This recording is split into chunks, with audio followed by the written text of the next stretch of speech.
la réduction des émissions carbone est devenue un enjeu capital pour nos sociétés aujourd'hui. Un enjeu qui se décline de trois manières différentes. Le premier, c'est un enjeu économique. 600 000 milliards de dollars, c'est ce que cette menace pourrait coûter au niveau mondial. C'est aussi un enjeu consommateur. 90% des consommateurs attendent des marques qu'elles s'engagent aujourd'hui sur le sujet. Et c'est finalement un enjeu législatif. D'ici 2024, le score carbone va probablement devenir obligatoire pour certains acteurs. Donc c'est un enjeu capital pour la société, mais c'est également un atout stratégique pour les entreprises. 30% des plus grandes entreprises européennes sont engagées à réduire leurs émissions et à devenir neutres en émissions d'ici 2050.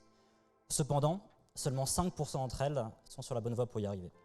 Nous, on est persuadés que la data va jouer un rôle majeur pour aider les entreprises à atteindre leurs objectifs. Notre challenge, il était d'avoir une mesure, une vraie mesure. Une mesure qui se soit actionnable, fiable, transparente. Nous, ce qu'on vous a demandé, c'est de connaître exactement l'impact carbone quand je clique sur le bouton. Notre sujet, c'est comment le client va-t-on réussir à lui dire combien il émet de CO2 quand il fait un drive, quand il fait un livret chez vous. En fait, on a fait un outil de collaboration entre les équipes RSE, mais aussi le COMEX et toutes les équipes métiers qui allaient être embarquées dans cette transition. Ce tableau de bord, il permet de simuler des trajectoires, mais il permet aussi tout simplement de savoir où on en est aujourd'hui. Et donc un chiffre qu'on voulait vous partager, c'est 7,4 kg. Mais en fait, c'est le poids moyen en carbone d'une commande. Alors maintenant, vous posez peut-être la question, comment on a fait pour réaliser ce tableau? On a suivi une approche qui a coché 4 grandes dimensions.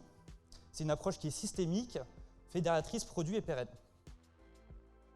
Alors, systémique, ça veut dire qu'on a capturé l'ensemble des émissions, du clic sur le site internet à la livraison. Alors le deuxième point, c'est une dimension fédératrice. Donc fédératrice, ça veut dire que vous embarquez l'organisation vers un objectif commun. On devait collecter des données d'activité pour les transférer en émissions carbone. Toutes ces données, elles étaient en fait, pour une grande partie, sur des Excel qui étaient dans les mains des interlocuteurs métiers. Et du coup, ça nous a permis d'identifier 40, à peu près, je crois, 40 contributeurs projets, des ambassadeurs qui sont aujourd'hui prêts à engager cette transition. Troisième point, une approche produit. Alors produit, ça veut dire quoi? Ça veut dire que très rapidement, on a cherché à avoir un premier résultat qu'on voulait ensuite améliorer avec des itérations. Comment on a fait pour affiner nos hypothèses? On s'est rendu sur le terrain avec Manuel, du coup, dans un entrepôt. Par exemple, on a compté le nombre de commandes dans les camions pour s'assurer que ce qu'on avait dans nos jeux de données correspondait vraiment à la réalité.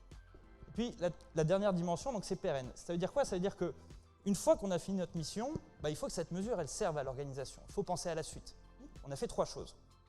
Le dashboard que je vous ai présenté permet de faire des simulations. Deuxième chose, une formation.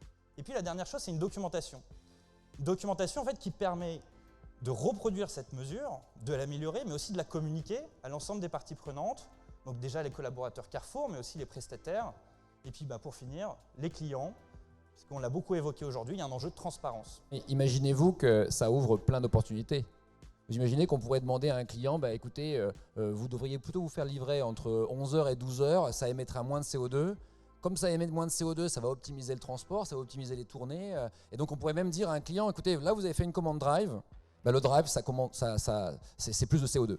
Quand on a cette mesure et qu'elle est client, qu'elle est vraiment client, et que le client sent qu'il l'a en main et qu'il puisse la manipuler, et là vous avez réussi à faire un levier de changement qui est important. Le client il a en main sa capacité à faire changer la donnée. Et c'est là où on va créer un levier.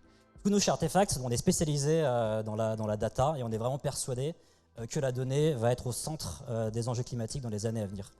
Et en fait, on invite vraiment tous les acteurs à engager une démarche similaire, c'est-à-dire, premièrement, reprendre le contrôle de leurs données, deuxièmement, faire de la donnée un atout stratégique pour les entreprises, et troisièmement, initier et utiliser cette donnée pour réduire les émissions à court terme et à moyen terme.